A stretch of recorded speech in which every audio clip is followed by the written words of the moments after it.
अस्सलाम वालेकुम। कैसे हैं आप सब लोग? उम्मीद करती हूँ कि सब ठीक होंगे। अल्हम्दुलिल्लाह मैं भी ठीक हूँ। सुबह हो गई थी और मैं आई हूँ किचन में बच्चों के लिए नाश्ता बनाने, और आते साथ ही जब मैंने फ्रिज से आटा निकाला है तो अभी भी मौसम इतना गर्म है कि आटा अक्सर ख़राब हुआ पड़ा होता है। तो मेरा भी जो गूंदा हुआ आटा था वो ख़राब हुआ पड़ा था फ्रिज में, तो फिर मैं बाकी और तो पराठे वगैरह नहीं बना सकती थी। तो फिर शुक्र है ब्रेड पड़ी थी, क्योंकि इस टाइम आटा गूंद के और उससे फिर पराठा वगैरह बनाना बहुत मुश्किल हो जाता है, क्योंकि टाइम इस टाइम मेरे पास बहुत कम होता है, बहुत जल्दी रक्षा निकल आता है। तो इस वजह से फिर मैं वो नहीं कर सकती थी। तो फिर मैंने इनके लिए टोस्ट ही बना लिए थे एग वाले। मैंने साथ भी यही दे दिया था, लंच बॉक्स में भी यही सैंडविच से बना के दे दिए थे, और यहाँ भी इनको नाश्ते में भी यही खिला दिया था।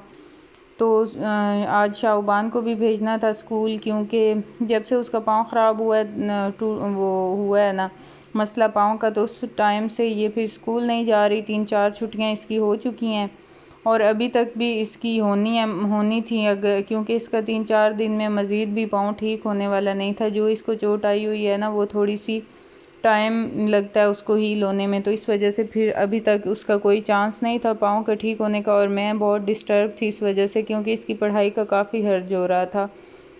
तो इस वजह से फिर मैंने आज सोचा कि मैं इसे स्कूल भेजती हूँ। तो ऑटो पे भेजना तो इसके लिए बहुत मुश्किल था, ख़तरनाक था, क्योंकि वो पाँव जो है ना उसको फिर मज़ीद और ख़राब होना था उसने। तो इस वजह से फिर मैंने इसे अपने भाई के साथ भेजना था। लेकिन पहले मैंने इसके स्कूल कॉल की, इसकी प्रिंसिपल से बात की कि क्योंकि इसका जो क्लासरूम है ना वो ऊपर वाले पोर्शन पे है, तो इसे काफ़ी स्टेयर्स चढ़ के जाना पड़ता है ऊपर। तो ये भी इसके लिए मुश्किल था स्टेयर्स चढ़ना, क्योंकि अभी तक ये दूसरा पाँव लगा ही नहीं, नीचे नहीं सकती थी। तो फिर मैंने इसकी प्रिंसिपल को कॉल की स्कूल में कि आप लोग किसी तरह मैनेज करें, क्योंकि इसको मैं भेज तो दूंगी लेकिन इसके लिए स्टेयर्स पे चढ़ना बहुत डिफ़िकल्ट हो जाएगा।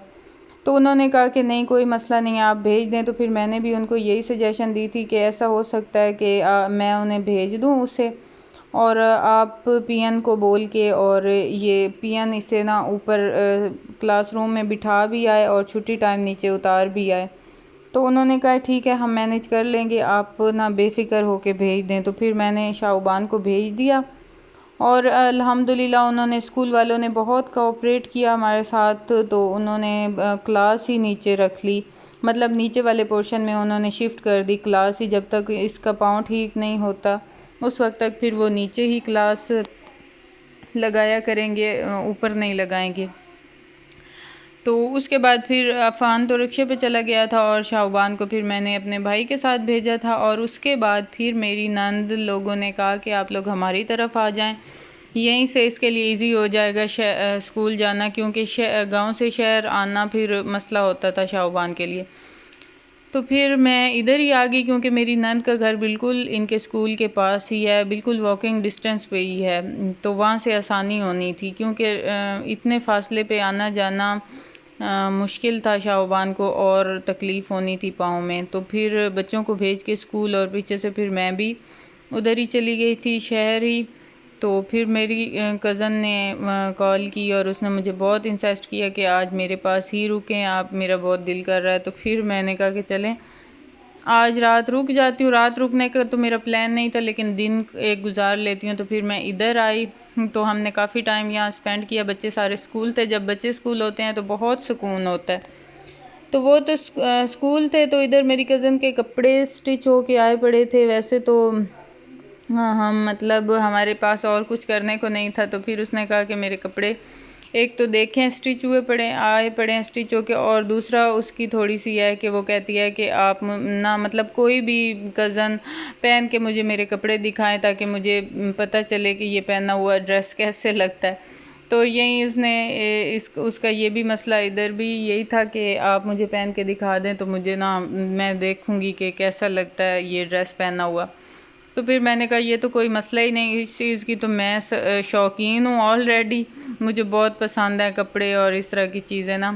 तो फिर मैंने उसे 1 बाय 1 पहन के दिखाए। कुछ ड्रेसेस उसके पहले वाले थे, उसकी शादी वाले, जो कि उसे अब अनफिट हो चुके थे, क्योंकि वो बहुत हेल्दी हो चुकी थी।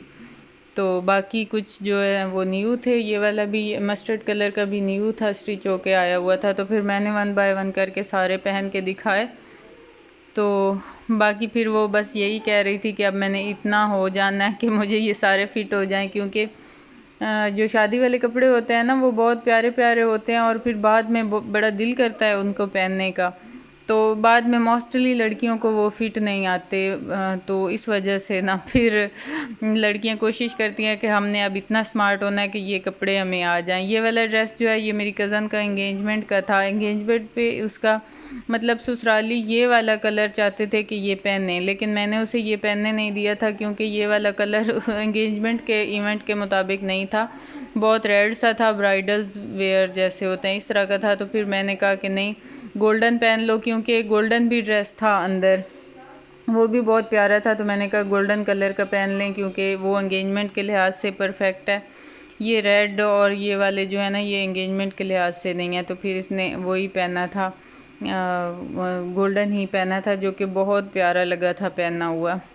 तो बस फिर बच्चों को छुट्टी हो गई और ले आए बच्चों को, और फिर बच्चों ने जो हमारा हशर किया, मिल जाते हैं ना तो फिर बहुत हो जाता है, तमाशा सा लग जाता है, जैसे कोई मेला होता है लगा हुआ। सारा दिन बच्चों ने झूले पे झूले लिए और झूले पे ही टाइम गुजारा। हालांकि शाहबान उसी झूले से गिरी हुई है, लेकिन शाहबान बाज नहीं आ रही उस झूले से, उसी पे जब भी आती है उसी पे चढ़ के बैठ जाती है।